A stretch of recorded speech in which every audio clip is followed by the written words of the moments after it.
भारत के विकास की हर यात्रा, हर धारा इसी राष्ट्र ध्वज से जुड़ती है।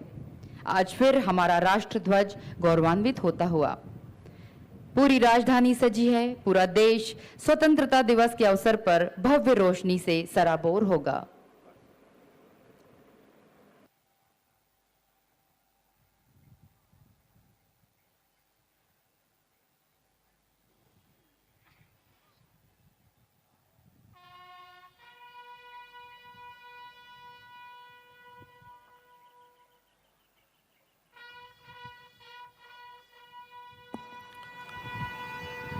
फैनफेयर की धुन और माननीय मुख्य अतिथि महोदय के आने का शुभ संकेत मिल गया है। अब से कुछ ही समय में माननीय मुख्य अतिथि महोदय मंच पर अग्रसर होंगे, ध्वजारोहण करेंगे।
इस अवसर पर माननीय मुख्य अतिथि महोदय का शुभ आगमन हुआ और आगमन के साथ ही परेड के द्वारा राष्ट्रीय सलूट के साथ में आपका अभिवादन किया गया। और अब parade commander Shrimati Hitika vassal मुखातिब में मंच की ओर, जहां पर माननीय मुख्य अतिथि महोदय से परेड निरीक्षण के लिए निवेदन करेंगी।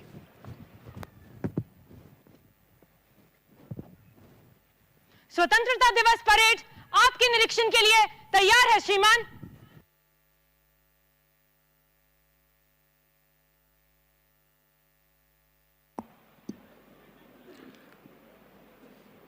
परेड कमांडर द्वारा माननीय मुख्य अतिथि महोदय से परेड निरीक्षण के लिए निवेदन किया गया। और अब निरीक्षण वाहन में सवार है माननीय मुख्य अतिथि महोदय, माननीय पुलिस महानिदेशक महोदय एवं साथ में है परेड कमांडर।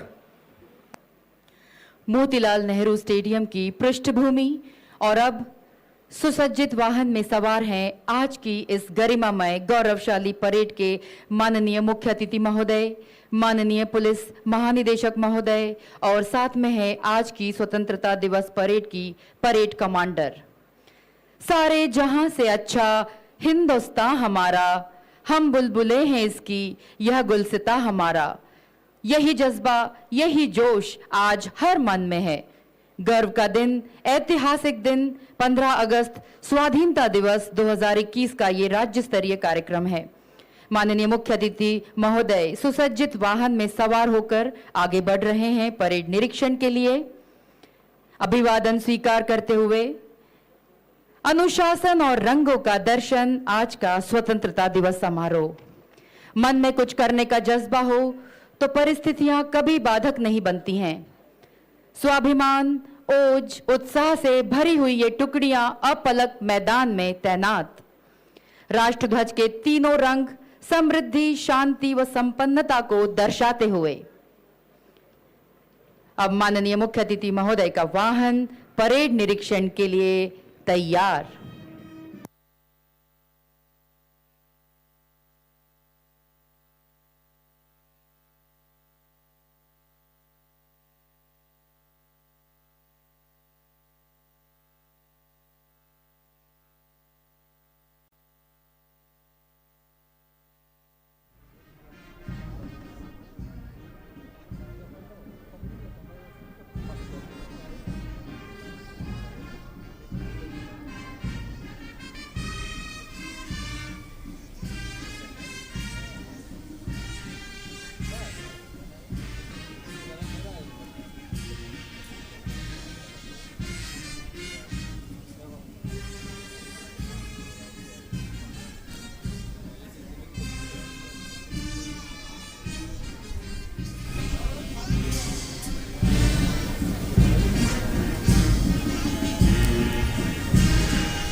आज स्वतंत्रता दिवस पर देश का प्रत्येक राज्य अपनी संस्कृति और परंपरा से ओतप्रोत है।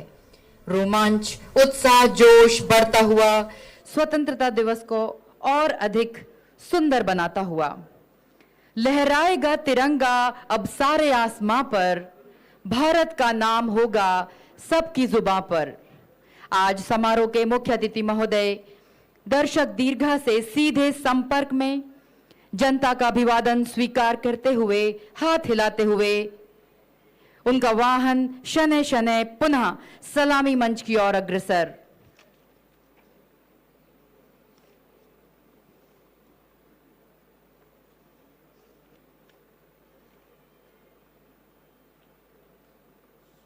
रोमांच, उत्साह, जोश बढ़ता हुआ दुनिया के सबसे बड़े लोकतंत्र की शानदार परेड अब कुछ ही क्षणों के पश्चात प्रारंभ होने जा रही है। माननीय मुख्य अतिथि महोदय का वाहन परेड निरीक्षण के उपरांत ठीक मंच के सामने।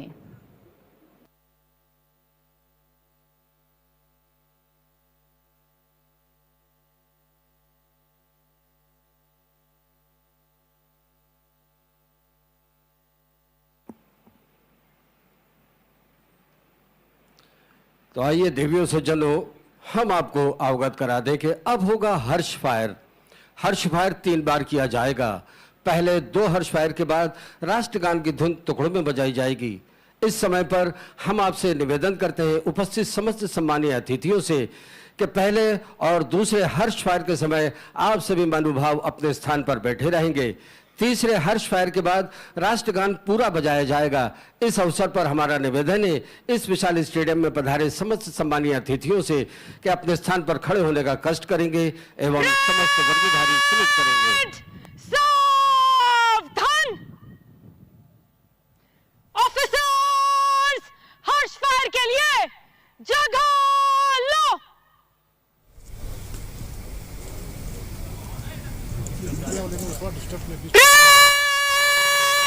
हर्ष फायर के लिए एक आवाज़ी कारतूस भर।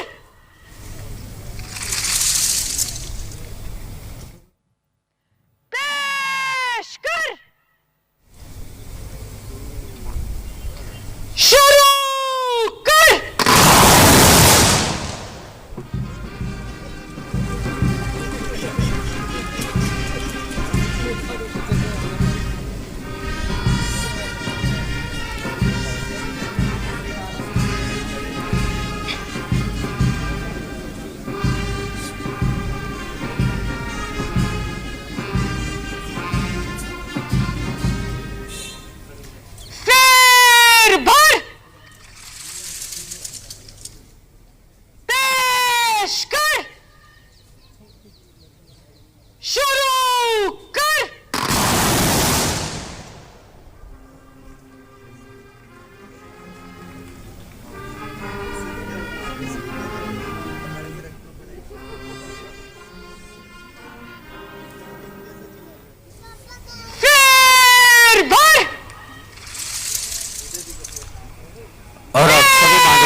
स्थान पर खड़े होने का कष्ट करें एवं समस्त वर्दीधारी सलूट करेंगे। शुरू कर।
इस महान देश को अपने योगदान और बलिदान से संवारने वाले हर देशवासी को नमन। आज गणतंत्र के इस पर्व को मनाने में जमीन से आसमान तक अनुशासन और जोश के रंग एक नई इबारत लिखेंगे। जोशीले कदमों से उठेंगी जोशीली ताल। अब आज के स्वतंत्रता दिवस की शानदार परेड प्रारंभ होने जा रही है। मोतीलाल नेहरू परेड मैदान स्वागत के लिए तैयार। और इस वर्ष इस राज्य स्तरीय वैभवशाली परेड का नेतृत्व संभालने के लिए इस नारी सशक्तिकरण का प्रतीक भारतीय पुलिस सेवा की अधिकारी श्रीमती हितिका वासल को प्राप्त हुआ है। परेड कमांडर के पीछे परेड की उप कमांडर सुश्री शाबेरा अंसारी तैनात हैं। परेड बाहर से तेज चल। वीर तुम बढ़े चलो, धीर तुम बढ़े चलो, भारत माँ की शान में बढ़े चलो, बढ़े चलो। ये देश है वीर जवानों का, अलबेलों का, मस्तानों का। देवियों सज्जनों, अब ये परेड अग्रसर होगी parade commander Shrimati Hitika vassal के नेतृत्व में। माननीय मुख्य अतिथि महोदय एवं राष्ट्र ध्वज का सम्मान करते हुए परेड सलामी मंच के सामने से गुजरेगी। देवियों सज्जनों, यूं तो पुलिस विभाग में परेड एक कदम की दूरी पर चलती है, परंतु महामारी के कारण, कोरोना प्रोटोकॉल के कारण इसको बढ़ाया गया है और दूरी 6 फीट की गई है। और इस तरह से परेड का अभ्यास करना बहुत ही कठिन काम था। फिर भी हमारे जवानों ने इसका अभ्यास किया और सफलतापूर्वक इस परेड को आपके समक्ष प्रदर्शित कर रहे हैं। कृपया जोरदार तालियों से सभी टुकड़ियों का स्वागत कीजिएगा। यह कठिन चुनौती को स्वीकार करते हुए कड़ी मेहनत के बाद यह परेड पूर्ण की गई है। बहुत ही आकर्षक पोशाकों में सजे धजे जवान जब कदम से कदम मिलाते हुए उत्साह के साथ सलामी मंच की ओर अग्रसर।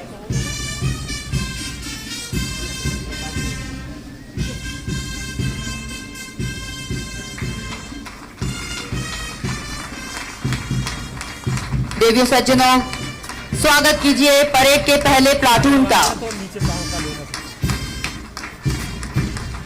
फुर्ती के साथ सलामी मंच की ओर बढ़ता हुआ हॉक फोर्स का दल नेतृत्व कर रहे हैं उप निरीक्षक श्री अनुपम मिश्रा।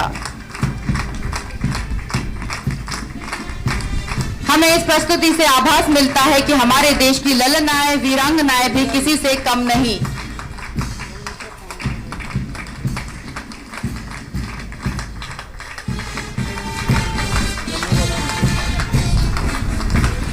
दूसरे स्थान पर मंच की ओर अग्रसर होता हुआ एसटीएफ का दल, जिसका नेतृत्व कर रहे हैं उप निरीक्षक श्री सुनील पाटीदार।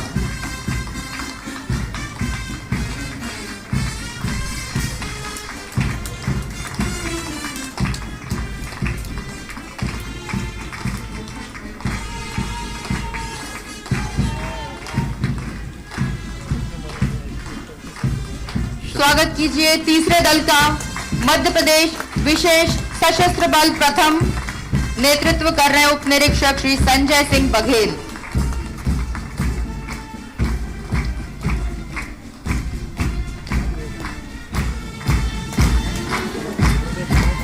चौथे स्थान पर है विशेष सशस्त्र बल द्वितीय, जिसका नेतृत्व कर रहे हैं उप निरीक्षक श्री बबलू नीरवाल।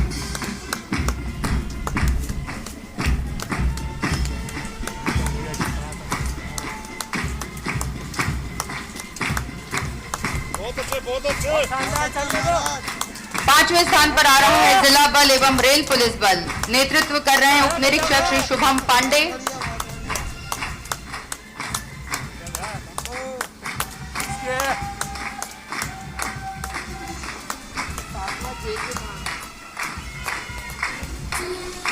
अगला कंटीजेंट छठवें स्थान पर है महिला विशेष सशस्त्र बल एवं जिला बल जीआरपी, जिसका नेतृत्व कर रही है उप निरीक्षक सुश्री प्रियंका राय।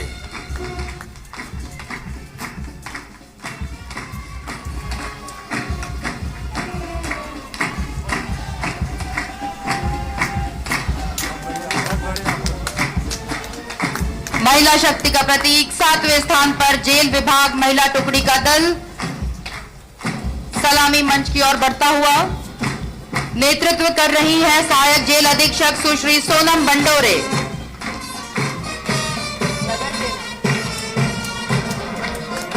और अगला कंटीजेंट नगर सेना होमगार्ड का है, जिसका नेतृत्व कर रहे हैं प्लाटून कमांडर श्री चेतन कनौजिया, एसडीआरएफ जिला भोपाल।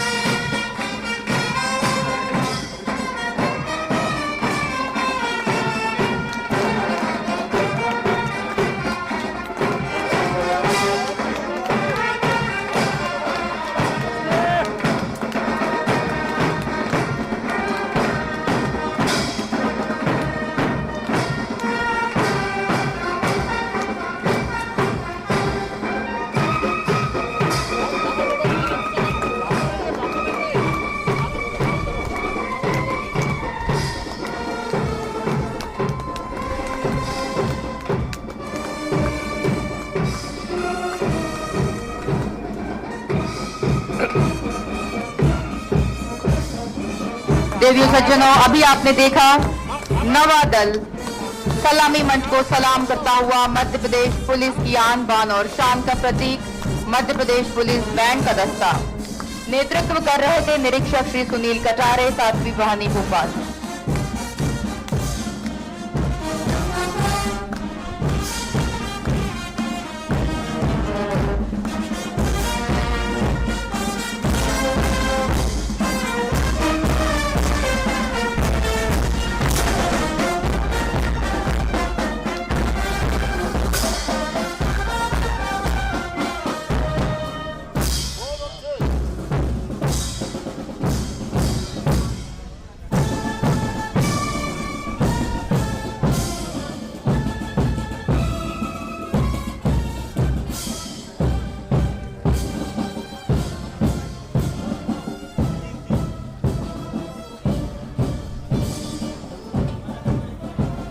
बड़ी उत्सुकता के साथ मार्चिंग परेड को देखते हुए उपस्थित लोगों में अपार उत्साह दिखाई देता हुआ ऐतिहासिक मोतीलाल नेहरू परेड मैदान जो सजा धजा है, मानो समेट लाएगा एक लघु भारत।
सुंदर यह आयोजन स्थल इस वक्त प्रतीत हो रहा है।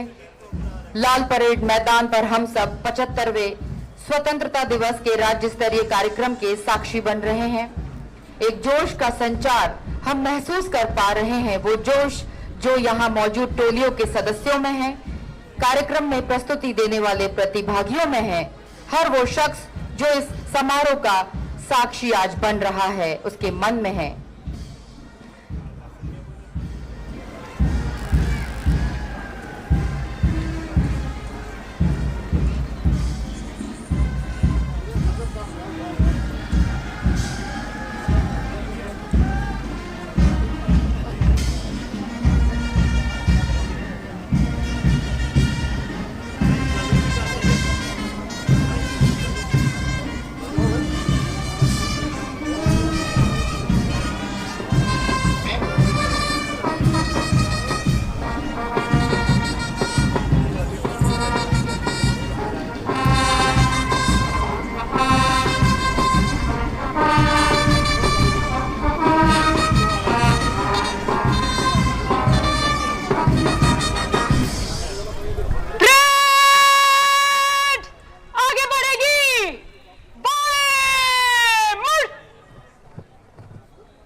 और अब 15 अगस्त का 75वां स्वतंत्रता दिवस समारोह 2021 के माननीय मुख्य अतिथि महोदय का प्रदेश की जनता के नाम संदेश वाचन होगा।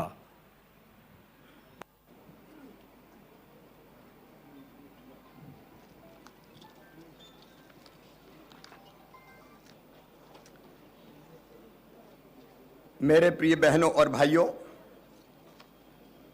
बेटे और बेटियों, आज आनंद का दिन है, आज उत्सव का दिन है, आज देशभक्ति के रंग में रंग जाने का दिन है। और इसलिए एक बार मेरे साथ प्रेम से बोलेंगे और जोर से बोलेंगे, भारत माता की, भारत माता की, भारत माता की। आज स्वतंत्रता दिवस, और वो भी अमृत महोत्सव 75वां वर्ष आज प्रारंभ हो रहा है। सबसे पहले मैं मां भारती के चरणों में प्रणाम करता हूं। वो मां भारत जिसकी गोद में हमने जन्म लिया है, वो मां भारत जिसकी गोद में पैदा किया हुआ अन्न हमने खाया है, जिसमें बहने वाली नदियों का शीतल जल हमने पिया है, और उसी का खून हमारी रगों में दौड़ रहा है। ए मां भारती तुझे प्रणाम। और सचमुच में आज मैं कहते हुए भाव विभोर हूं कि हमारे लिए देश एक धरती का टुकड़ा नहीं है। भारत मां है, हिमालय इसका मस्तिष्क है, गौरी शंकर इसकी शिखा है, पंजाब और बंगाल इसकी दो विशाल बाहुएं हैं, दिल्ली दिल है, विंध्याचल कटी है, नर्मदा करदनी है, पूर्वी घाट और पश्चिमी घाट इसकी दो विशाल जंघाएं हैं, कन्याकुमारी इसके चरण हैं, सागर इसके चरण पखारता है, सूरज और चंद्रमा इसकी आरती उतारते हैं। ये वीरों की भूमि है, ये सूरों की भूमि है, ये ऋषियों की भूमि है, महर्षियों की भूमि है, ये अर्पण की भूमि है, ये तर्पण की भूमि है। हम जिएंगे तो इसके लिए, और कभी मरना पड़ा तो मरेंगे भी इसके लिए। और मरने के बाद अगर हमारी भस्म भी गंगा जी में प्रवाहित की गई तो वहां से भी एक ही आवाज आएगी, भारत माता की जय, भारत माता की जय। इस मां भारती को प्रणाम। मेरे प्रिय बहनों और भाइयों, अद्भुत देश है हमारा, हजारों साल पुराना ज्ञात इतिहास है, लेकिन कुछ गलतियों के कारण परतंत्रता की जंजीरों ने हमें जकड़ लिया था। आज हम उनको भी याद करना चाहते हैं जिन्होंने अपना सर्वस्व न्यौछावर करके, सर्वोच्च बलिदान देके मां भारत को आजाद कराया। परतंत्रता की बेड़ियां भारत माता के चरणों से जो जकड़ी हुई थी, परतंत्रता की बेड़ियां काटी। आज उन्हें याद कर लो कि जिन्होंने सब कुछ कुर्बान और बलिदान किया है। हमारे क्रांतिकारी, हमारे शहीद, हमारे स्वतंत्रता संग्राम सेनानी आज मुझे याद आ रहे हैं। मंगल पांडे, तात्या टोपे, नाना साहब पेशवा, महारानी लक्ष्मीबाई, अभी उम्र कुल 23 की थी, मनुज नहीं अवतारी थी, हमको जीवित करने आई, वंश स्वतंत्रता नारी थी, दिखा गई पथ सिखा गई, हमको जो सीख सिखानी थी, खूब लड़ी मर्दानी, वो तो झांसी वाली रानी थी। अमर शहीद कुंवर सिंह, बहादुर शाह जफर, उनने लिखा था रंगून की जेल में, कितना बदनसीब है जफर कि दफन के लिए 2 गज जमी भी मिल ना सकी कुएं यार में। आज हमें याद आ रहे हैं टंट्या भील, भीमा नायक, खज्जा नायक, रघुनाथ शाह, शंकर शाह, बादल भोई। मेरे मित्रों, अपना सर्वोच्च बलिदान जिन्होंने दिया, कुंवर चैन सिंह जी, राणा बख्तावर सिंह, ठाकुर रणमत सिंह, लाला हरदयाल, वासुदेव बलवंत फड़के, लाल बाल पाल की वो जोड़ी, बिपिन चंद्र पाल, लाला लाजपत राय, बाल गंगाधर तिलक, जिन्हें कह दिया था स्वराज मेरा जन्म सिद्ध अधिकार है और मैं उसे लेकर रहूंगा। पंडित मदन मोहन मालवीय, महात्मा गांधी, जिन्होंने सत्याग्रह, अहिंसा, असहयोग, सविनय अवज्ञा आंदोलन, भारत छोड़ो आंदोलन, करो या मरो का मंत्र दिया। और हमें याद आ रहे चंद्रशेखर आजाद, जिन्होंने कह दिया था दुश्मन की गोलियों का हम सामना करेंगे, आजाद ही जिए हैं, आजाद ही मरेंगे। जीते जी अंग्रेजों की पुलिस उनके शरीर को हाथ नहीं लगा पाई, हथकड़ी नहीं डाल पाई। शहीद आजम सरदार भगत सिंह, पंडित राम प्रसाद बिस्मिल, अशफाक उल्लाह खान, सरफरोशी की तमन्ना अब हमारे दिल में है। देखना है जोर कितना बाजुए कातिल में है, वक्त आने दे बता देंगे तुझे आसमां, हम अभी से क्या बताएं क्या हमारे दिल में है। दुर्गा भाभी, शहीद ऊधम सिंह, जनरल ओडायर को इंग्लैंड की धरती पे जाके जिन्होंने गोलियों से भून के जलियांवाला बाग के हत्याकांड का बदला लिया था। नेताजी सुभाष चंद्र बोस, जिन्होंने कह दिया था तुम मुझे खून दो मैं तुम्हें आजादी दूंगा। स्वतंत्र वीर सावरकर, जो काला पानी की सजा के बाद सेलुलर जेल में हाथों में हथकड़ियां थी, फिर भी दीवारों पे कोठरी के लिख देते थे मां बेड़ी बजा बजा के तेरा भजन करूंगा। कितने हैं ये हजारों क्रांतिकारी, लाखों स्वतंत्रता संग्राम सेनानी, उनके त्याग, उनकी तपस्या और उनके बलिदान के कारण ये धरती स्वतंत्र हुई, भारत माता आजाद हुई। आओ आज उन शहीदों को नमन करें। मैं अमर शहीदों का चारण उनके यश गाया करता हूं, जो कर्ज राष्ट्र ने खाया है मैं उसे चुकाया करता हूं। लेकिन इसके साथ साथ हम संकल्प भी ले लें। आज हमने अपने जवानों की परेड देखी है। हमारी महिला कमांडर नेतृत्व कर रही थी, उनके बढ़ते हुए कदम, उनके बुलंद हौसले, जैसे ये कह रहे हो ए भारत मां, जरूरत पड़ी तो रक्त की अंतिम बूंद दे देंगे, लेकिन तेरी एकता, अखंडता, तेरी आन बान और शान पर खरोंच नहीं लगने देंगे। इस मां भारत की भक्ति में रंगकर हम संकल्प करें अपने राष्ट्र के नवनिर्माण का। प्रधानमंत्री श्रीमान नरेंद्र मोदी जी के नेतृत्व में एक वैभवशाली भारत, एक गौरवशाली भारत, एक संपन्न भारत, एक समृद्ध भारत, एक शक्तिशाली भारत के निर्माण का संकल्प पूरा हो रहा है। और हमारे भी संकल्प है समृद्ध और विकसित मध्य प्रदेश, आत्मनिर्भर मध्य प्रदेश। इस संकल्प के साथ हम आगे बढ़ते हैं। मेरे बहनों और भाइयों, ये 2020 और 21 में 2 बार हमने इस सदी की सबसे भयानक महामारी का मुकाबला किया है।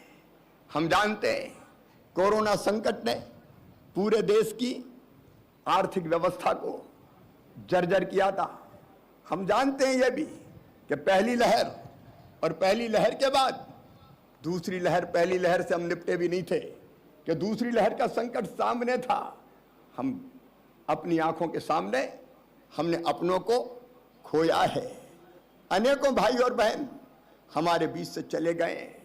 मैं आज प्रदेश की जनता को, हमारे फ्रंटलाइन वर्कर्स को, हमारे हेल्थ वर्कर्स को, हमारे उन कर्मचारियों को, हमारे उन समाज सेवियों को जिनने जान हथेली पर रखकर कोरोना की इस लहर के मुकाबले में अपने आप को समर्पित कर दिया था, मैं सचमुच में उनको प्रणाम करता हूं, उनको धन्यवाद देता हूं।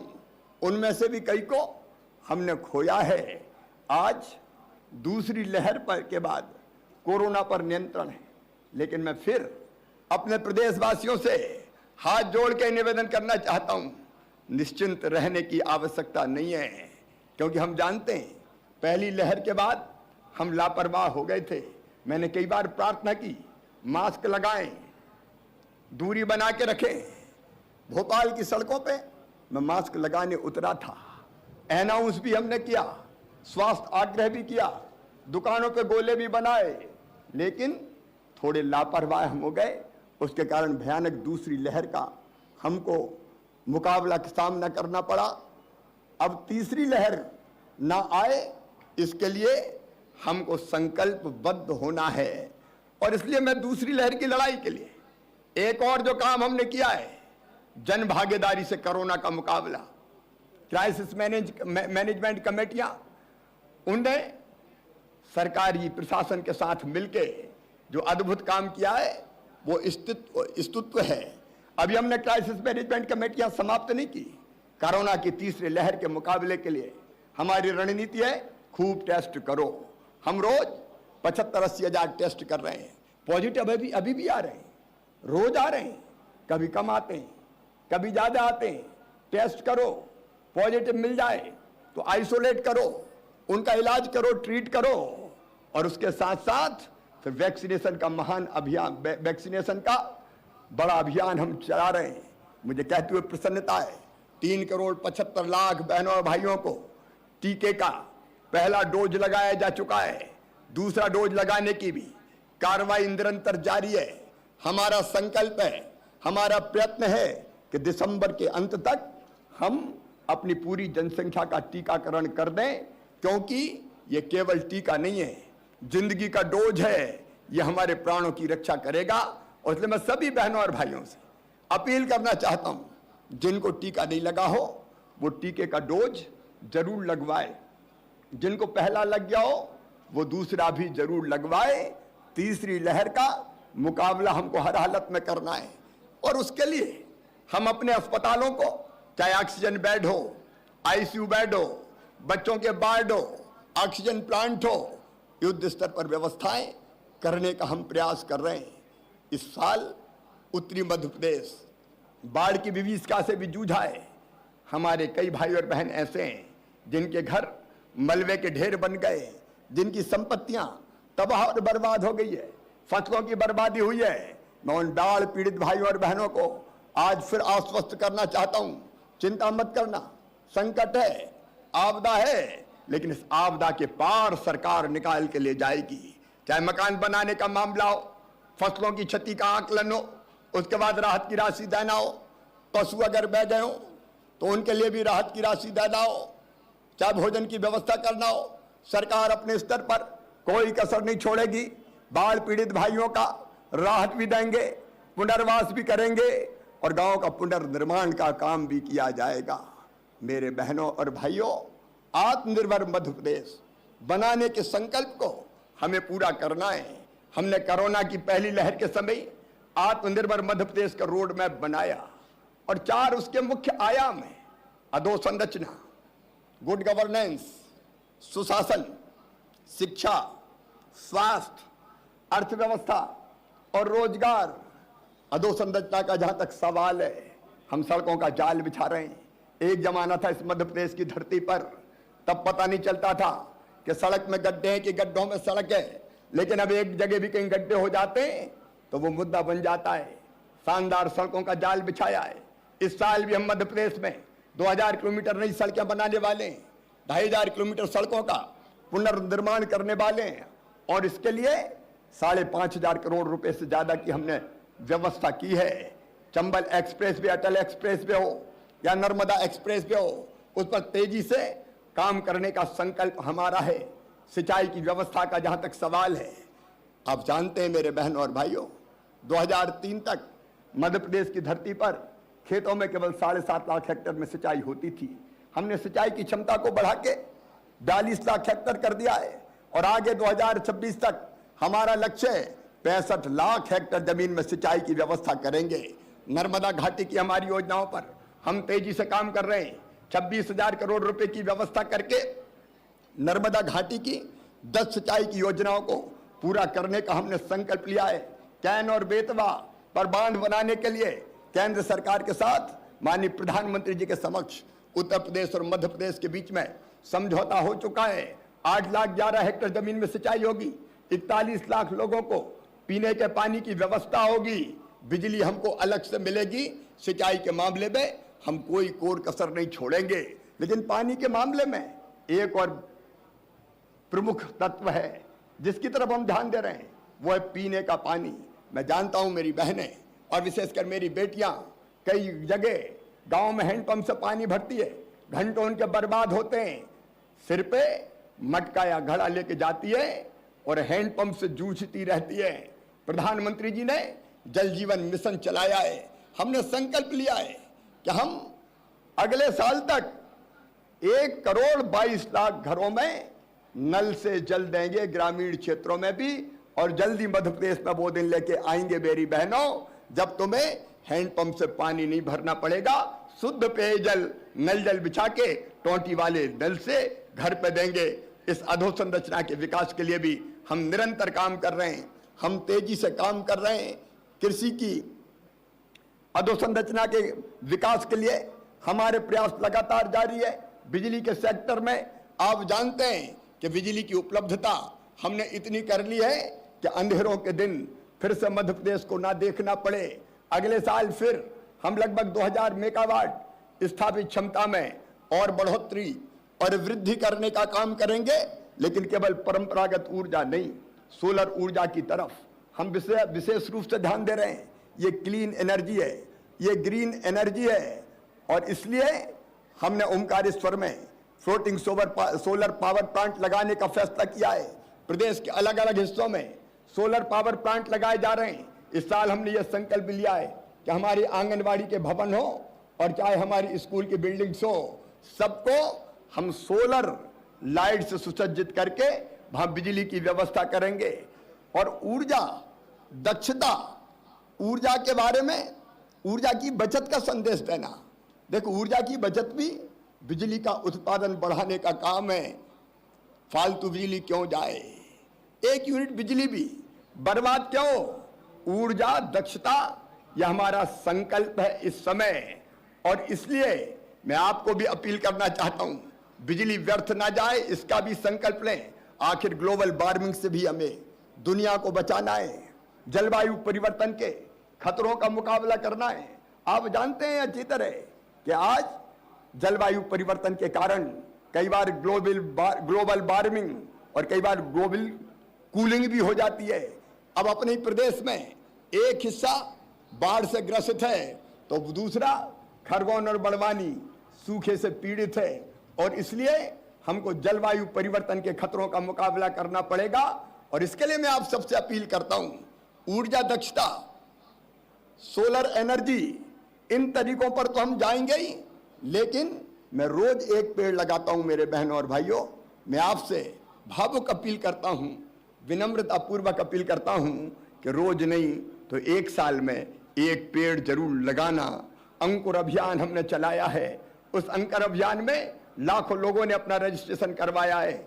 आप भी पेड़ लगाओ, फोटो अपलोड करो, जब 1 महीने का पेड़ हो जाए फिर फोटो अपलोड करो। आखिर आने वाली पीढ़ियों के लिए सुरक्षित धरती छोड़ के हमें जाना है, और इसलिए हमको जलवायु परिवर्तन के खतरों का भी निश्चित तौर पर मुकाबला करना होगा। मैं कहना चाहता हूं मेरे बहनों और भाइयों, एग्रो इंफ्रा फंड प्रधानमंत्री जी ने जो बनाया था, उसका इस्तेमाल करने में मध्य प्रदेश देश में नंबर 1 के स्थान पर है। हम कृषि की अधोसंरचना के विकास में कोई कसर नहीं छोड़ेंगे। शिक्षा और स्वास्थ्य 2 प्रमुख आयाम हैं, जिसके बारे में सरकार पूरी तन्मयता के साथ काम कर रही है। शिक्षा का उद्देश्य है ज्ञान देना, कौशल देना, नागरिकता के संस्कार देना। स्वामी शंकराचार्य जी महाराज कहते थे, सा विद्या या विमुक्तये। स्वामी विवेकानंद कहते थे, शिक्षा वो है जो मनुष्य को मनुष्य बना दे। और नई शिक्षा नीति जो प्रधानमंत्री जी के नेतृत्व में लाई गई है, उस पर अमल करने के लिए ज्ञान, कौशल और संस्कारों की शिक्षा देने के लिए हमने सीएम राइज स्कूल खोलने का भी फैसला किया है। हमारे पूरे प्रदेश में सीएम राइज स्कूल एक अलग मॉडल बनेंगे। हम बच्चों की नैसर्गिक प्रतिभा को कुंठित नहीं होने देंगे। नैसर्गिक टैलेंट, जो स्वाभाविक टैलेंट है, उसका प्रकटीकरण होना चाहिए, और इसलिए यह सीएम राइज स्कूल खोलने का हमने संकल्प लिया है। स्वास्थ्य के क्षेत्र में निरंतर हमारे प्रयास जारी है। 13 नए मेडिकल कॉलेज खोले जा रहे हैं। डॉक्टर्स की कमी की भी हम पूर्ति करेंगे। पैरामेडिकल स्टाफ और नर्सिंग स्टाफ से लेके आधुनिक उपकरणों तक की व्यवस्था में लगातार सरकार लगी है, उसका प्रयत्न हम कर रहे हैं। अर्थव्यवस्था और रोजगार, उसके अर्थव्यवस्था के पुनर्जागरण के लिए मुझे स्वीकार करने में हिचक नहीं है कि कोरोना की दोनों लहरों ने हमारी अर्थव्यवस्था को गंभीर नुकसान पहुंचाया है। हम फिर से खड़ा होने की कोशिश कर रहे हैं। अपेक्षित निवेश आ रहा है, धीरे धीरे अर्थव्यवस्था पटरी पर आ रही है, और हमारा संकल्प है नौजवानों के लिए रोजगार के अवसरों का सृजन। और इसलिए हमने तय किया है, सरकारी क्षेत्रों, गैर सरकारी क्षेत्रों, निर्माण के क्षेत्रों, अधोसंरचना के निर्माण के क्षेत्रों, हमारी कोशिश होगी कि 1 लाख रोजगार के अवसर हम मध्य प्रदेश की धरती पर अपने नौजवानों को हर महीने पैदा करके दें, ताकि उनको काम धंधा और रोजगार मिल सके।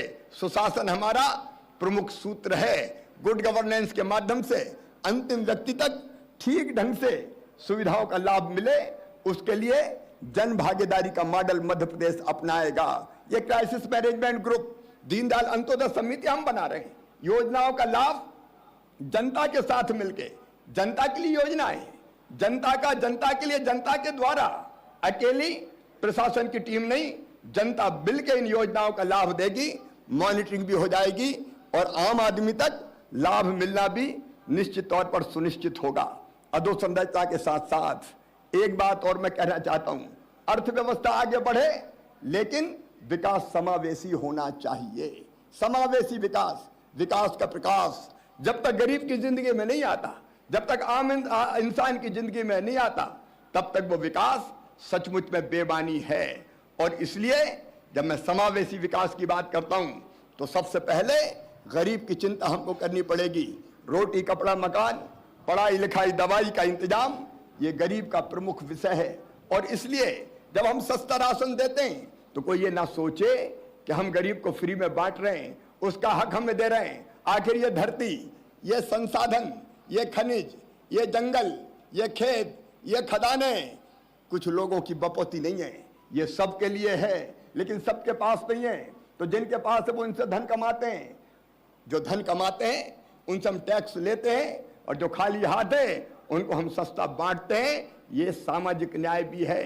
गरीब की चिंता मुझे कहते हुए प्रसन्नता है, प्रधानमंत्री जी के नेतृत्व में सबको पक्का मकान मिले, इसके लिए अभियान चल रहा है। मध्य प्रदेश में भी हमारा संकल्प है, हर गरीब को पक्की छत मिल जाए, इसका इंतजाम कर देना। बच्चों की पढ़ाई, मैं आज भावुकता के साथ कहना चाहता हूं, और मध्य प्रदेश के बेटे बेटियों को, अपने भांजे भांजियों को आश्वस्त करना चाहता हूं, बेटा बेटियों, भले तुम गरीब घर में पैदा हुए हो लेकिन ढंग से अपनी पढ़ाई पूरी करो। अगर तुम मेधावी हो तो मैं तुम्हें वचन देता हूं, तुम्हारी पढ़ाई में पैसे को कभी आड़े नहीं आने दूंगा। चाहे मेडिकल की शिक्षा हो, चाहे इंजीनियरिंग की टेक्निकल शिक्षा हो, कोई भी शिक्षा हो, हम अपने बच्चों के पढ़ाई की पूरी व्यवस्था करेंगे। प्रतिभा को किसी भी कीमत पर कुंठित नहीं होने देंगे।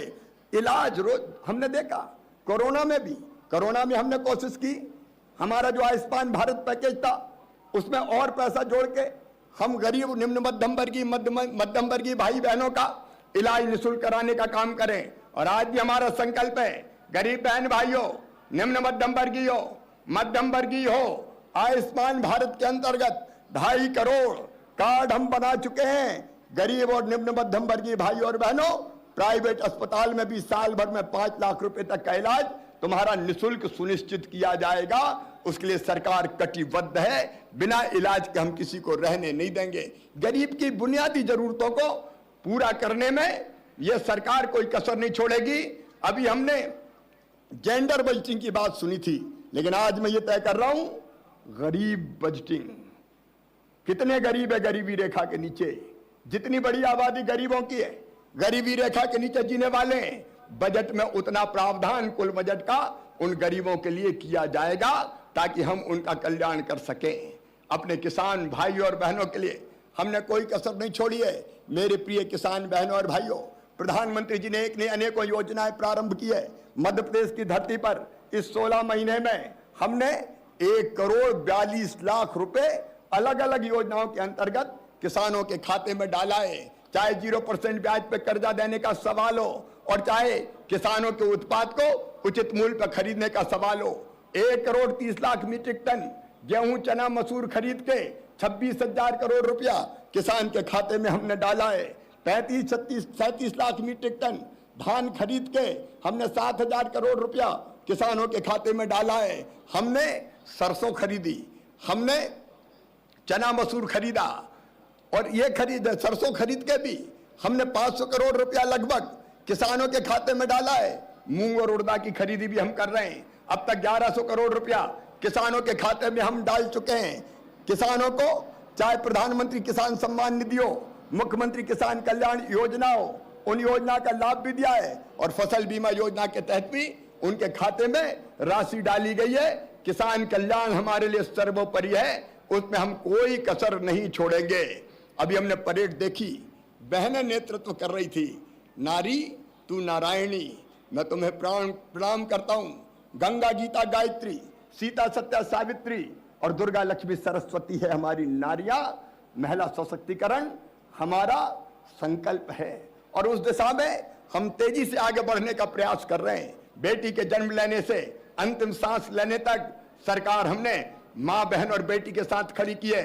लाडली लक्ष्मी मेरी बेटियां 39 लाख से ज्यादा हो गई है। अब हमने तय किया है बिटिया के जन्म के समय ही, लाडली बेटी के जन्म के समय 2000 रुपया उनके खाते में डाले जाएंगे, पढ़ाई के लिए अलग से पैसा दिए जाएंगे और लाडली लक्ष्मी बेटियां जैसे कॉलेज में प्रवेश करेगी 20,000 रुपया उनको और दिए जाएंगे।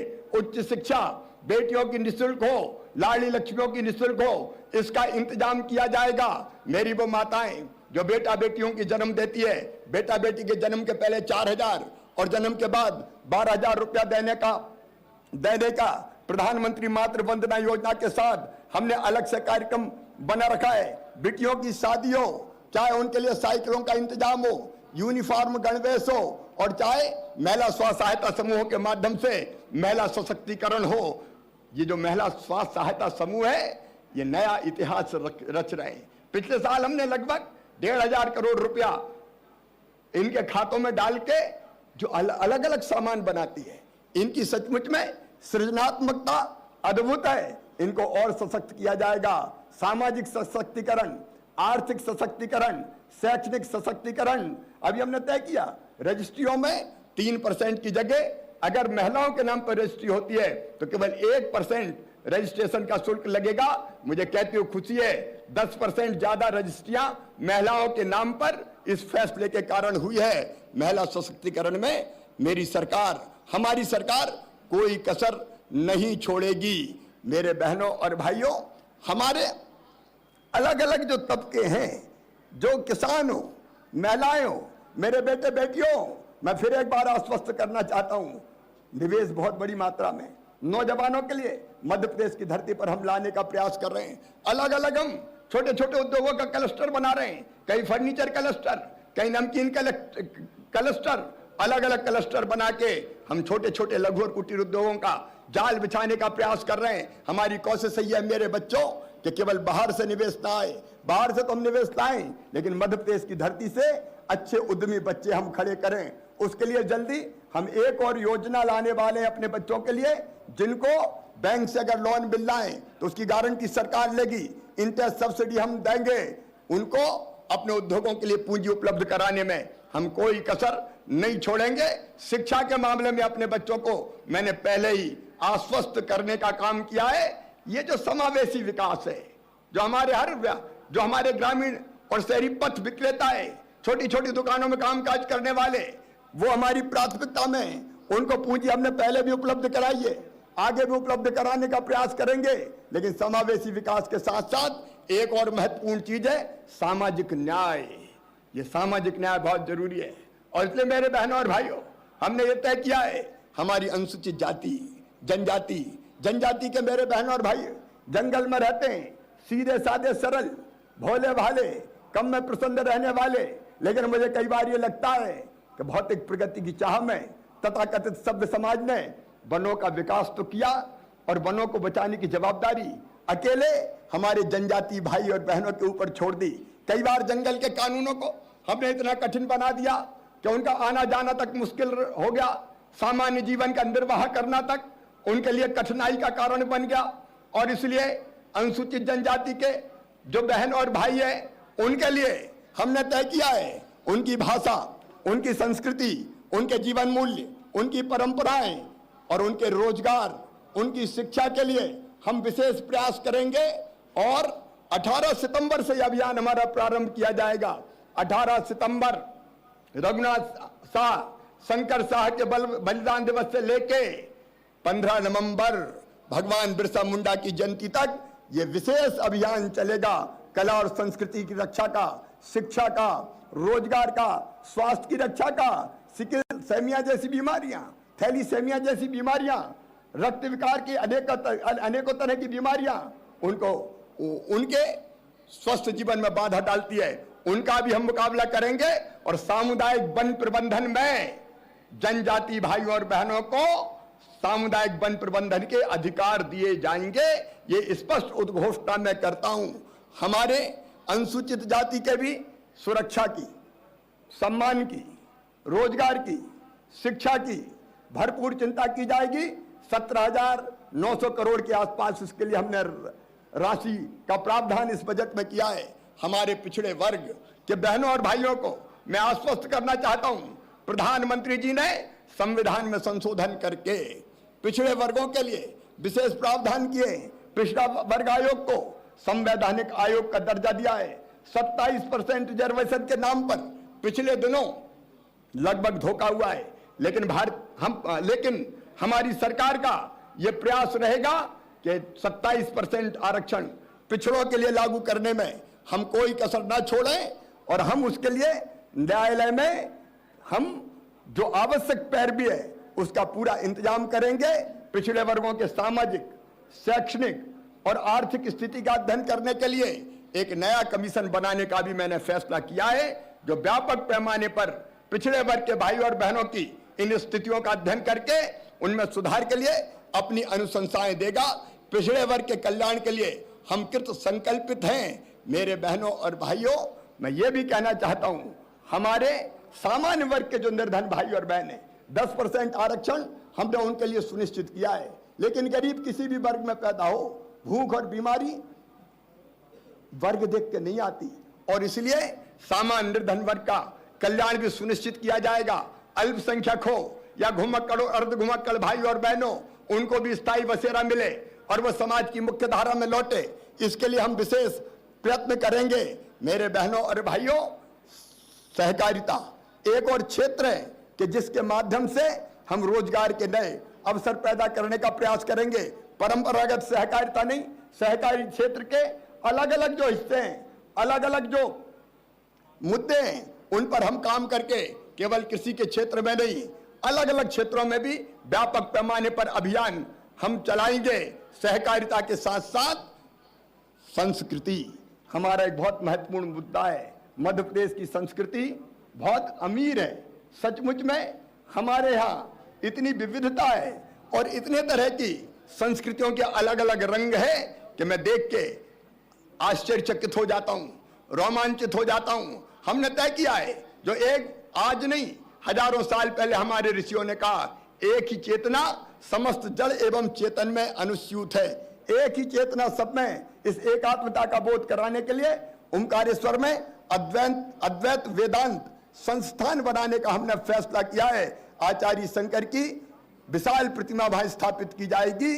वहां शोध होंगे, रिसर्च होंगे और कैसे दुनिया के सारे मतभेदों को दूर करने के लिए अद्वैत वेदांत उपयोगी हो सकता है, इसका अनुसंधान करके इसको जन जन के बीच में हम ले जाने का प्रयास करेंगे।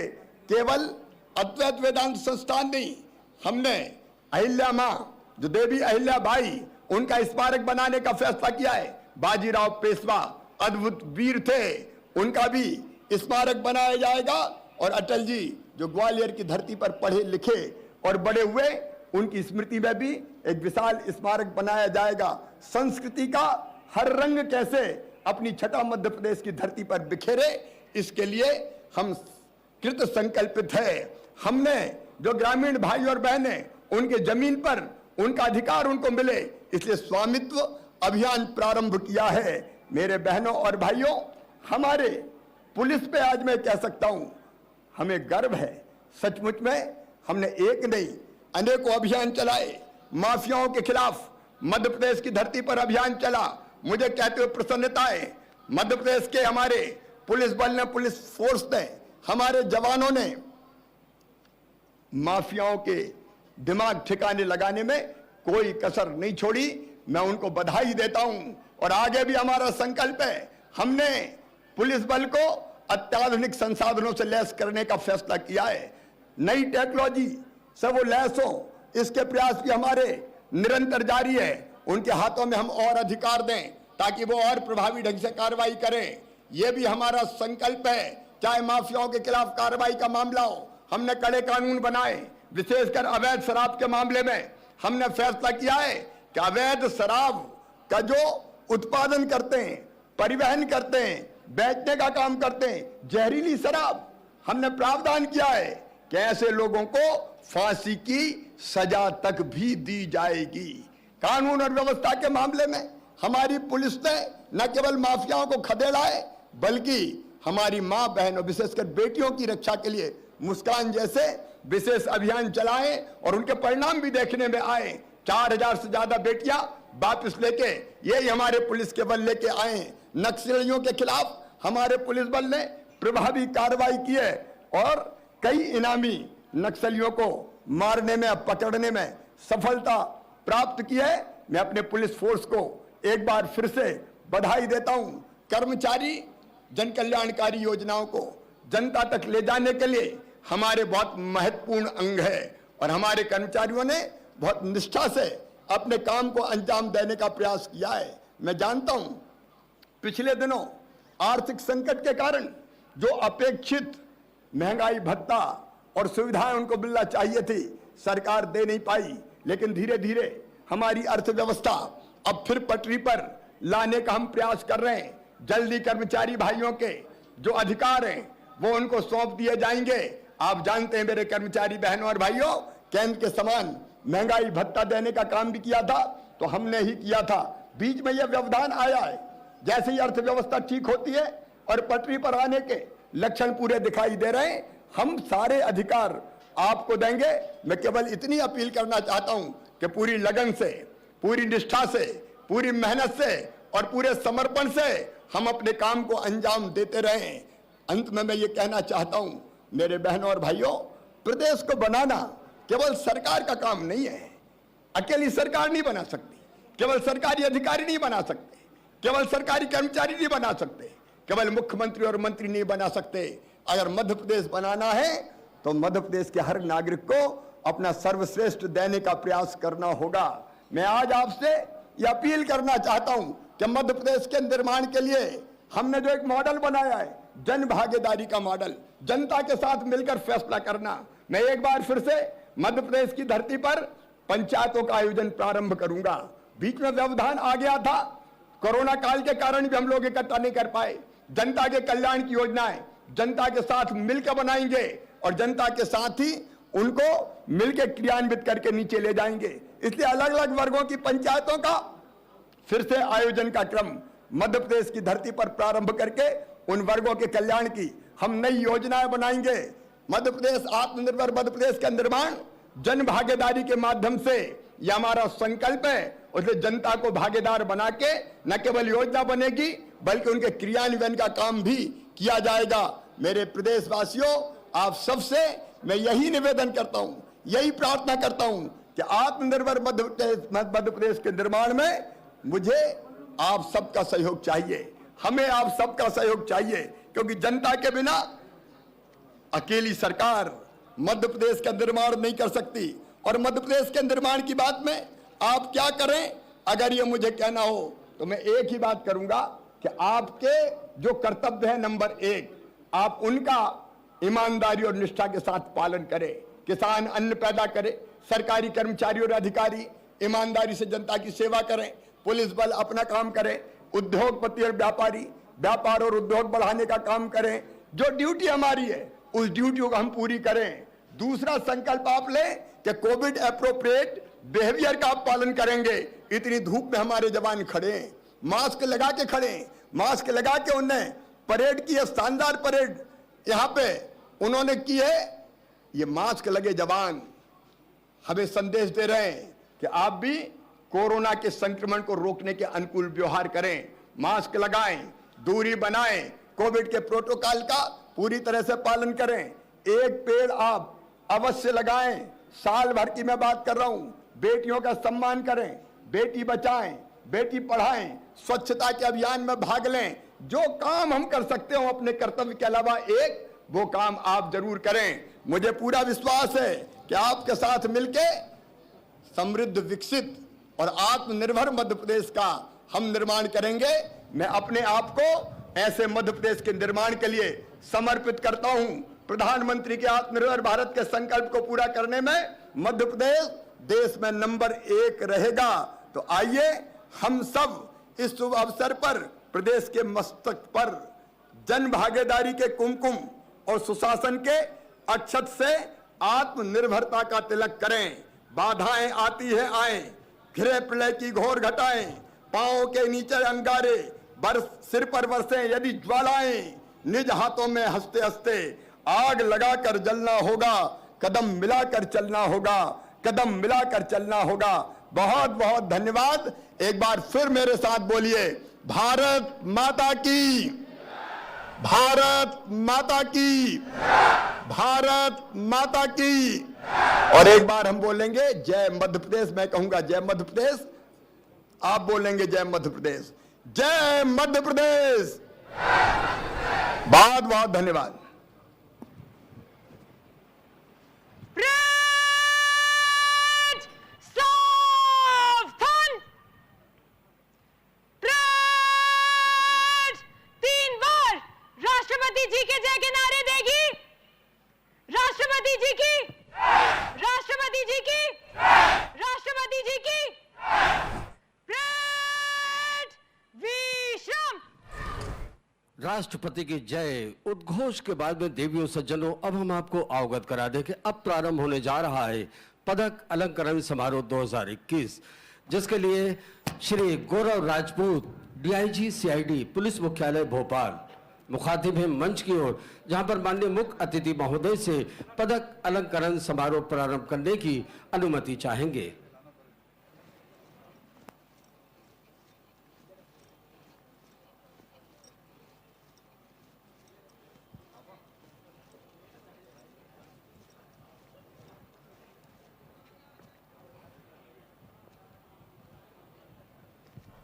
पदक अलंकरण समारोह प्रारंभ करने की अनुमति चाहता हूं श्रीमान।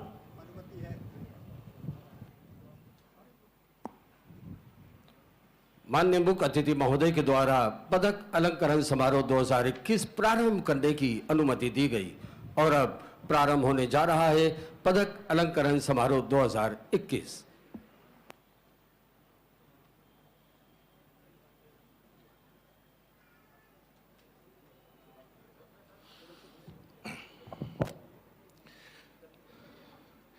स्वतंत्रता दिवस 2021 के अवसर पर पदक प्राप्तकर्ताओं का विवरण।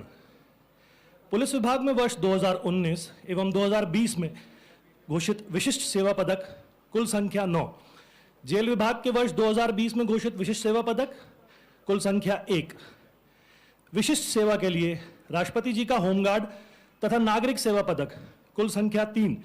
पुलिस विभाग के वर्ष 2019-20 एवं 2021 में घोषित सराहनीय सेवा पदक कुल संख्या 35। जेल विभाग में घोषित सराहनीय सेवा पदक कुल संख्या 11।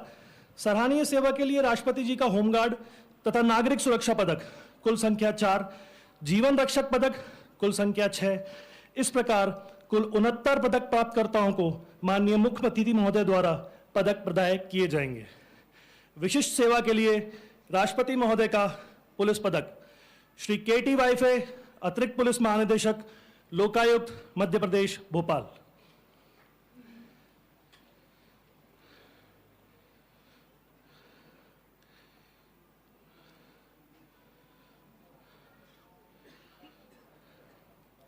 श्री बनवाली लाल धौरे, उप सेनानी, कार्यालय, विसाबल रेंज, ग्वालियर।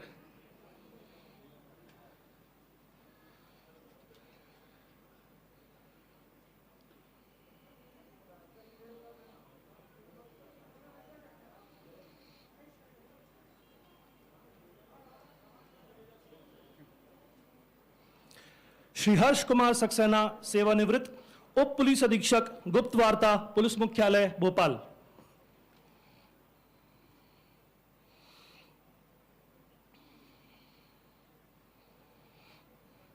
श्री मनोज कुमार खत्री, उप पुलिस अधीक्षक, यातायात, भोपाल।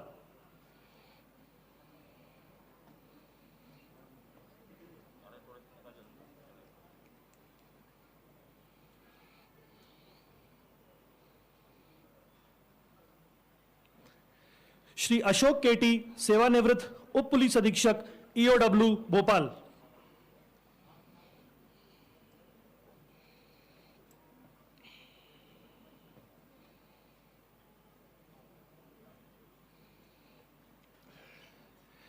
श्री दत्तात्रेय प्रभाकर जुगादे, निरीक्षक एम, पुलिस मुख्यालय, भोपाल।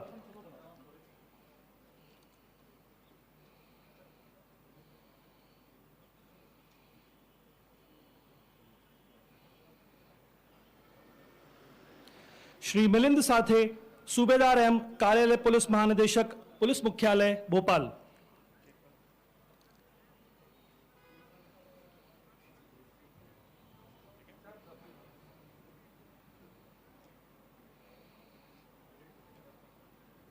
श्री रामशरण सिंह, सेवानिवृत्त उप निरीक्षक, 24वीं वाहिनी वीसा बल, जावरा, रतलाम।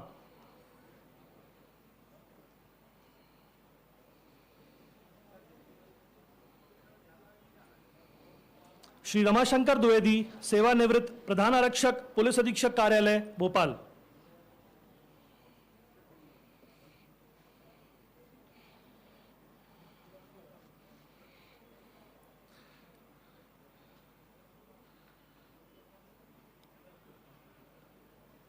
जेल विभाग के लिए राष्ट्रपति जी का विशिष्ट सेवा पदक श्री प्रियदर्शन श्रीवास्तव, उप जेल अधीक्षक, केंद्रीय jail Bhopal.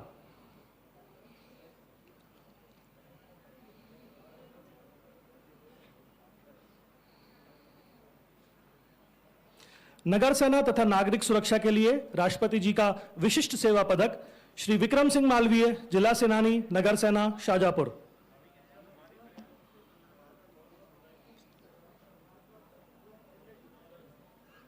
Shri Umesh Kumar Tiwari, company commander, नगर सेना, भोपाल।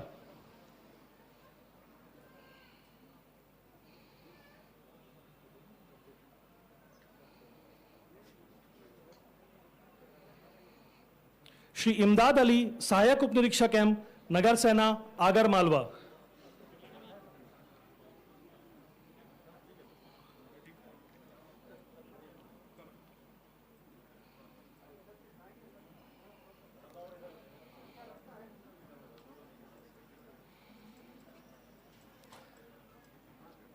सराहनीय सेवा के लिए राष्ट्रपति जी का पुलिस पदक श्री योगेश देशमुख, अतिरिक्त पुलिस महानिदेशक, उज्जैन जोन, उज्जैन।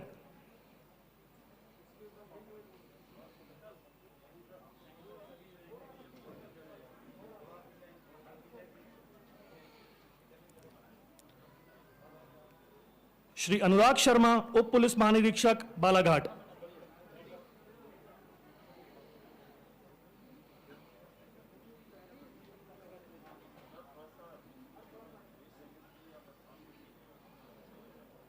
श्री सुनील कुमार पांडे, सहायक पुलिस महानिरीक्षक, पीएसओ टू डीजीपी, पुलिस मुख्यालय भोपाल।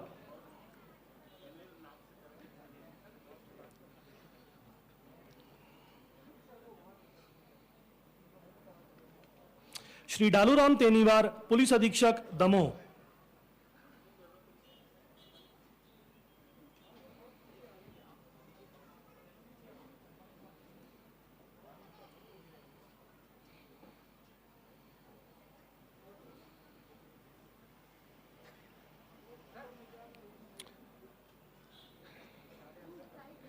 श्री सिद्धार्थ चौधरी, पुलिस अधीक्षक, मंदसौर।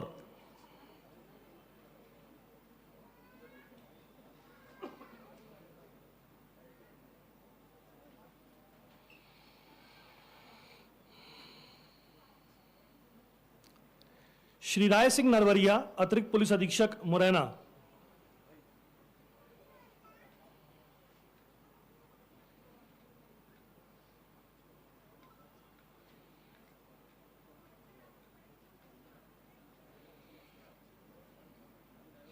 श्री संजय कुमार अग्रवाल, अतिरिक्त पुलिस अधीक्षक, उत्तर, जबलपुर।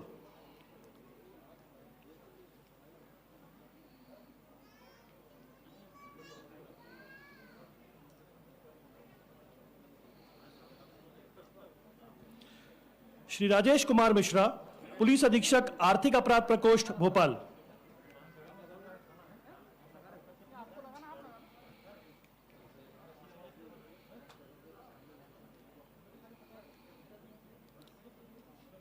श्री सत्येंद्र सिंह तोमर, अतिरिक्त पुलिस अधीक्षक, ग्वालियर।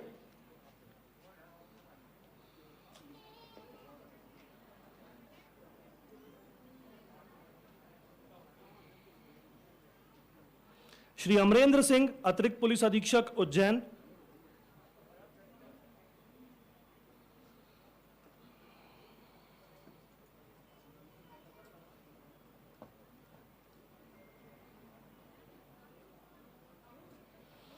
श्रीमती अलका शुक्ला, सहायक पुलिस महानिरीक्षक, नक्सल विरोधी अभियान, पुलिस मुख्यालय भोपाल।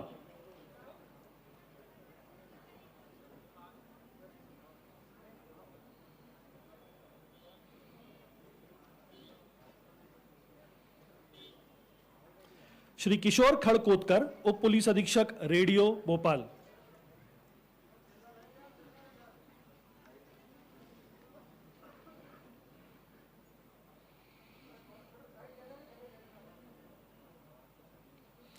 श्री जयेंद्र सिंह गौतम, कार्यवाहक, उप पुलिस अधीक्षक, अंगुली चिन्ह, होशंगाबाद।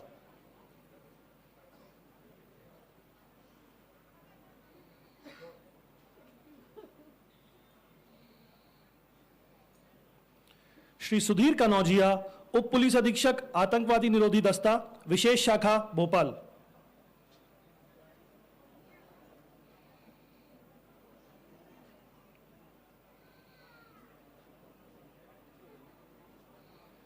श्री रामनिवास यादव, निरीक्षक, वीसा बल, प्रथम वाहिनी, वीसा बल इंदौर।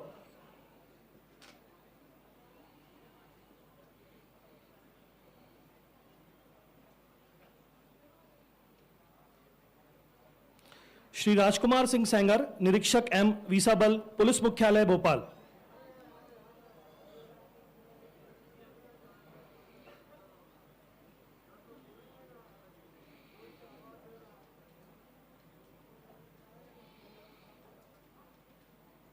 श्री अनिल कुमार साहू, निरीक्षक एम, पुलिस अधीक्षक, कार्यालय गुना।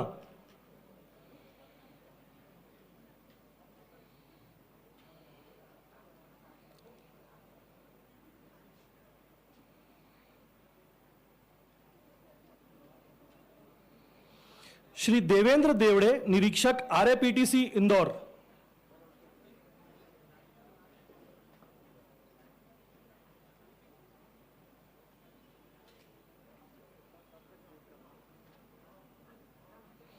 श्री आदिल इमाम, निरीक्षक, अपराध अनुसंधान विभाग, पुलिस मुख्यालय भोपाल।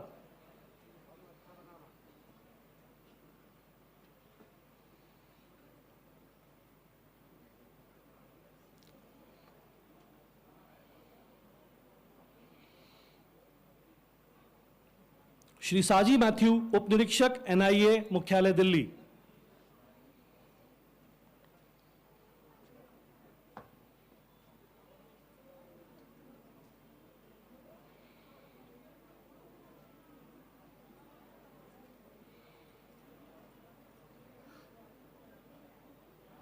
श्री भगवान सिंह ठाकुर, कार्यवाहक, सहायक उप निरीक्षक, रक्षित केंद्र दमोह।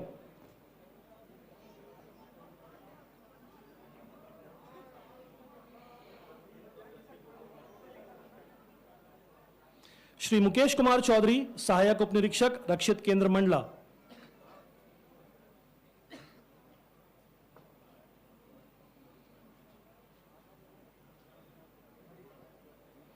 श्री प्रवीण कुमार कोठारी, सहायक उप निरीक्षक एम, अपराध अनुसंधान विभाग भोपाल।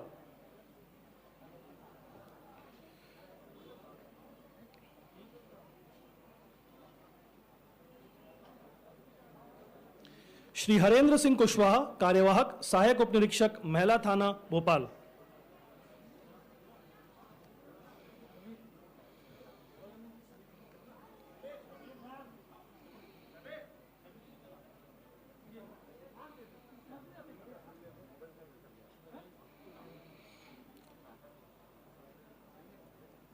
श्री अवतार सिंह विष्ट, कार्यवाहक, सहायक उप निरीक्षक, रक्षित केंद्र जबलपुर।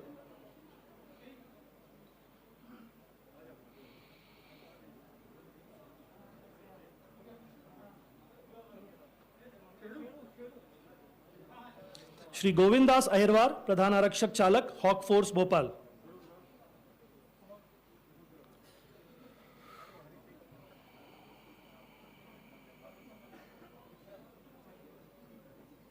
श्री रणवीर सिंह, प्रधान आरक्षक, क्राइम ब्रांच इंदौर।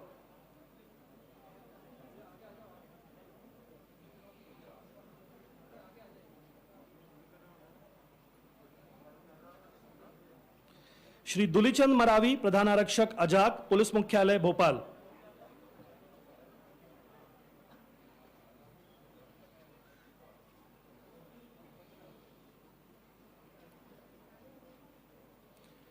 श्री जहीर अहमद, प्रधान आरक्षक, रक्षित केंद्र शिवपुरी।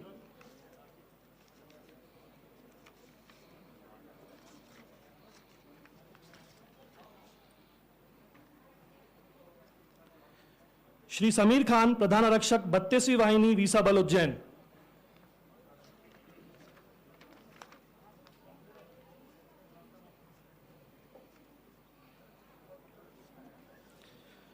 श्री शेरू खान, प्रधान आरक्षक, आर्म्स, 24वीं वाहिनी, वीसा बल, जावरा, रतलाम।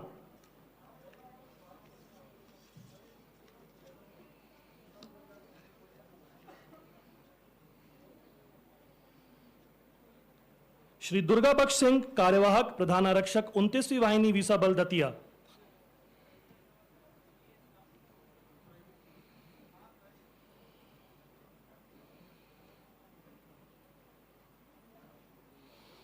श्री हरि सिंह तोमर, प्रधान आरक्षक, पुलिस थाना फूप, भिंड।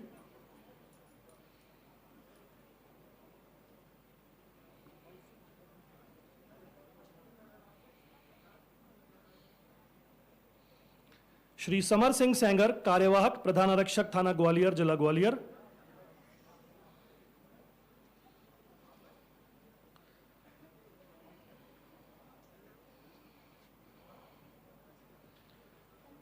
श्री सुरेंद्र सिंह भदौरिया, आरक्षक, लोकायुक्त, जबलपुर।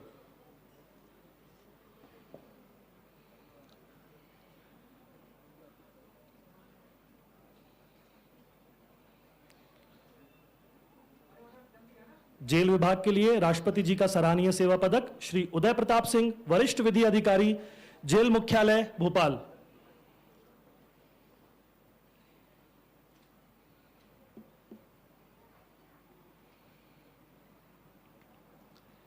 श्री राजेश कुमार विश्वकर्मा, उप जेल अधीक्षक, जिला जेल, झाबुआ।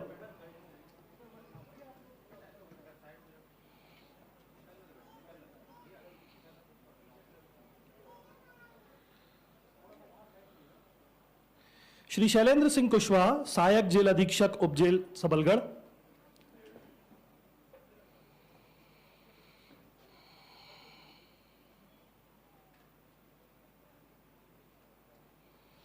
श्री संजू कुमार नायक, सहायक जेल अधीक्षक, केंद्रीय जेल, रीवा।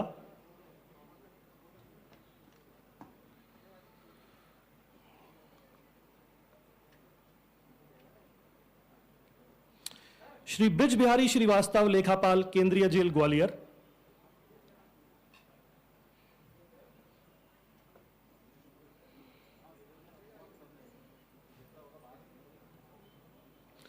श्रीमती संध्या धुसिया, मेल नर्स, केंद्रीय जेल, नरसिंहपुर।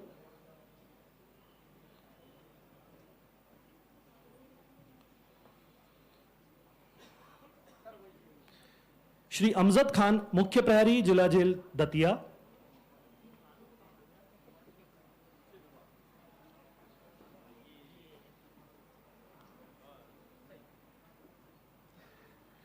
श्री रमेश प्रसाद ओझा, मुख्य प्रहरी, केंद्रीय जेल, सतना।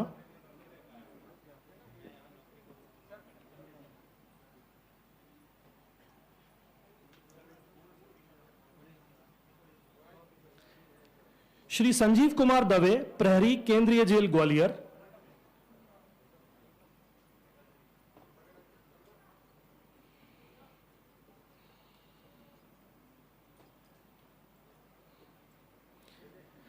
श्री सिरपत परतेती, प्रहरी, जिला जेल, छिंदवाड़ा।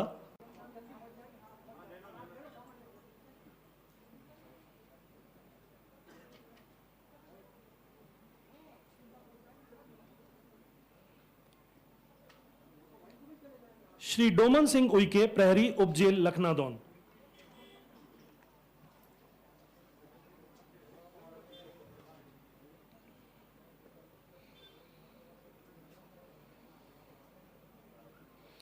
नगर सेना तथा नागरिक सुरक्षा के लिए राष्ट्रपति जी का सराहनीय सेवा पदक श्री देवेंद्र कुमार विजयवत, संभागीय सेनानी, नगर सेना, इंदौर।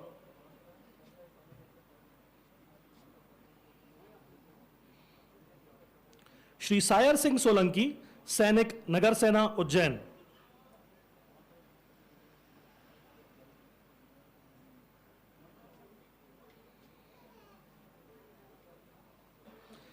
श्री लक्ष्मण सिंह चंद्रावत, सैनिक, नगर सेना, उज्जैन।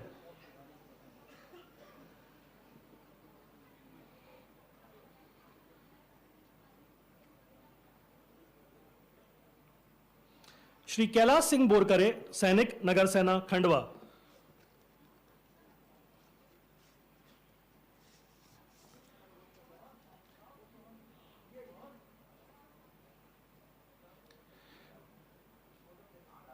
जीवन रक्षा पदक।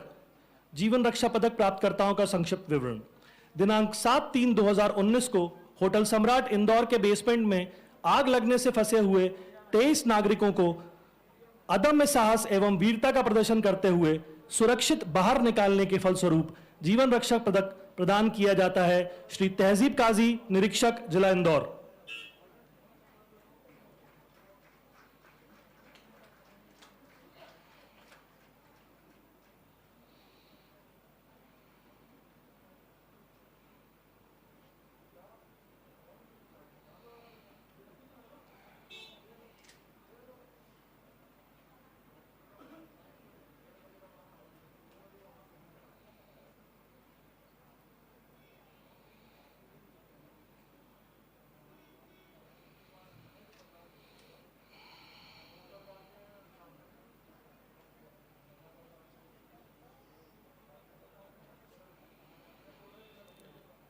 श्री लोकेश गाथे, आरक्षक, जिला इंदौर।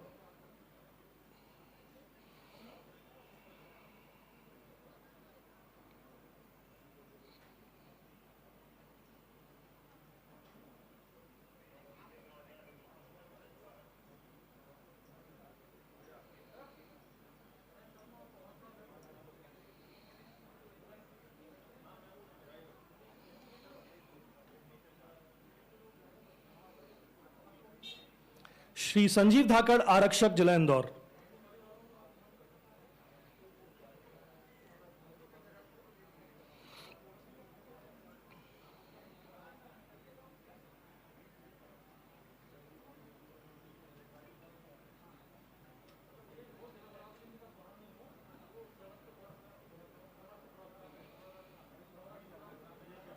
श्री राहुल जाट, आरक्षक, जिला इंदौर।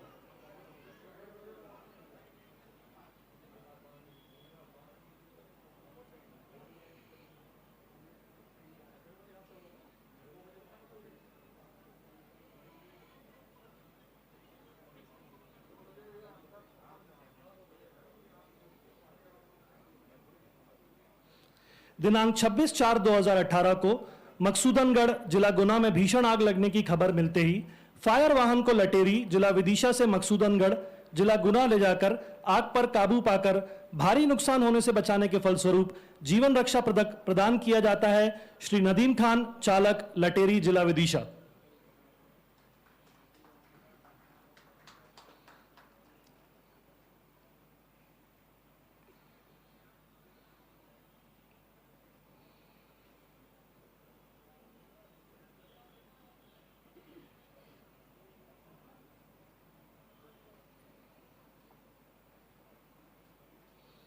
जबलपुर में नदी में डूबते हुए 2 नवयुवकों को बचाकर अदम्य साहस एवं वीरता का प्रदर्शन करते हुए सकुशल बाहर निकालने के फलस्वरूप जीवन रक्षा पदक प्रदान किया जाता है। श्री राकेश तिवारी, क्रीड़ा अधिकारी, जिला जबलपुर।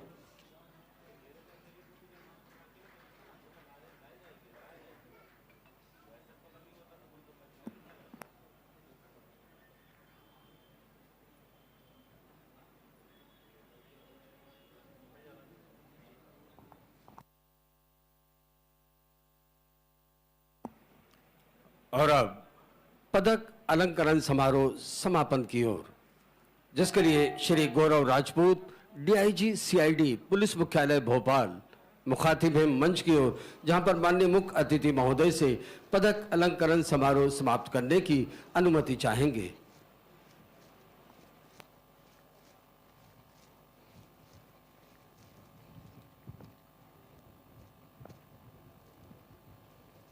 पदक अलंकरण समारोह समाप्त करने की अनुमति चाहता हूं श्रीमान।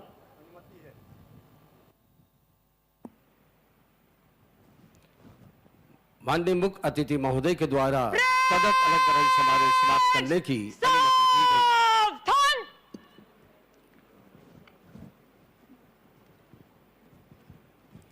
और अब parade commander Shrimati Hitika vassal मुखातिब मंच की ओर, जहां पर माननीय मुख्य अतिथि महोदय से परेड को कूच करने की अनुमति चाहेंगी।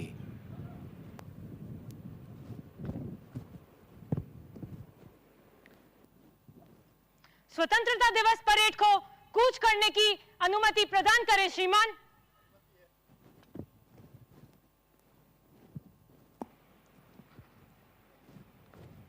माननीय मुख्य अतिथि महोदय के द्वारा परेड को कूच करने की अनुमति दी गई और अब परेड कमांडर सौंपेंगे परेड 2IC को अगली कमांड।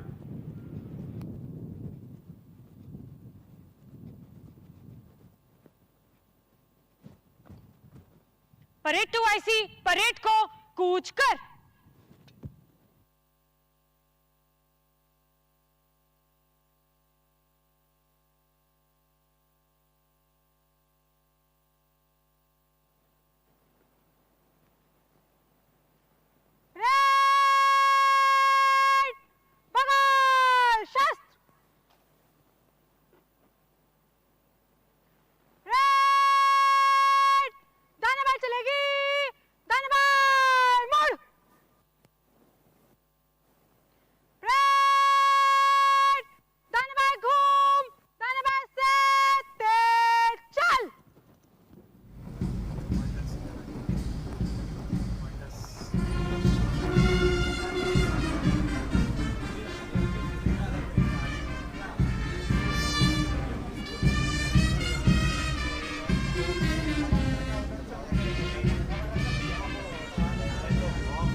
और अब माननीय मुख्य अतिथि महोदय परिचय प्राप्त करेंगे परेड कमांडर, परेड 2IC और कंटिजेंट कमांडर से।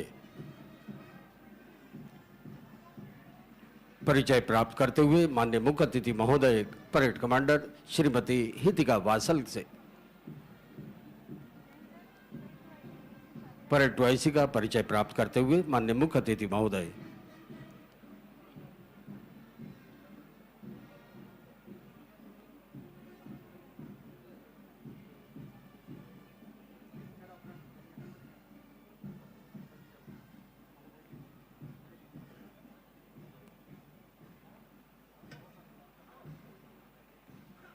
देवियों सज्जनों, हम आपको अभी अवगत करा दें कि अभी हाल ही में जो परेड आपने अवलोकन किया परेड का, उसमें पहला और दूसरा स्थान पाने वाले कंटिजेंट है। पहला है हाक फोर्स उप निरीक्षक श्री अनुपम मिश्रा और दूसरे स्थान पर है मध्य प्रदेश पुलिस का बैंड।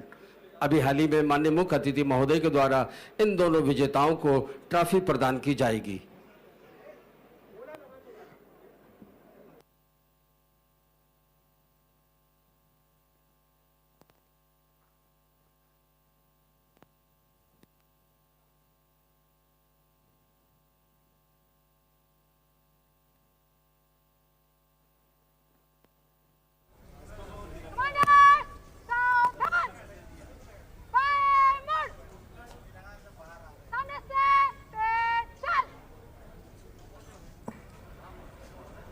और अब इस अवसर पर माननीय मुख्य अतिथि महोदय के द्वारा इन दोनों विजेताओं को ट्रॉफी प्रदान की जाएगी।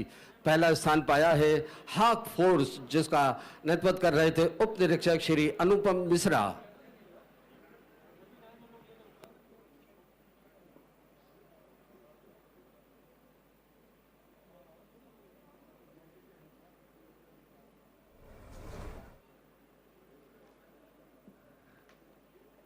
और दूसरा स्थान प्राप्त किया है मध्य प्रदेश पुलिस बैंड ने। इस प्लाटून का नेतृत्व किया था निरीक्षक श्री सुनील कटारे ने।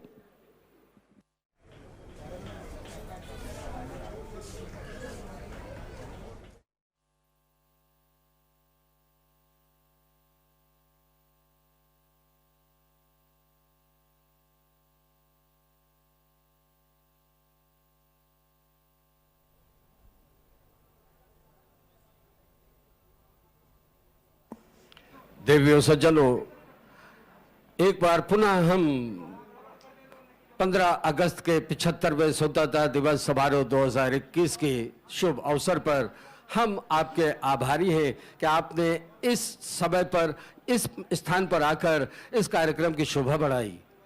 हम आभारी हैं आपने अपना बहुमूल्य समय इस विशाल स्टेडियम में देकर इस कार्यक्रम की शोभा बढ़ाई है। आज का ये 15 अगस्त का 75वां स्वतंत्रता दिवस समारोह 2021 इस जगह पर समाप्त होता है। इसके लिए हम सब आपके आभारी हैं।